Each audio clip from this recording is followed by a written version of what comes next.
Acik, ada jual susu pekat tak? Ada. Nak berapa tin, dek? Satu je lah, cik. Itu mak saya. Dia demam tapi dia suka minum susu pekat campur biskut. Nah. RM1. Tak cukup, dek. Tapi tak apalah.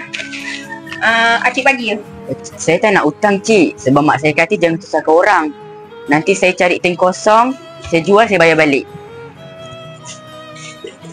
Nah. Tapi saya tak beli biskut, cik.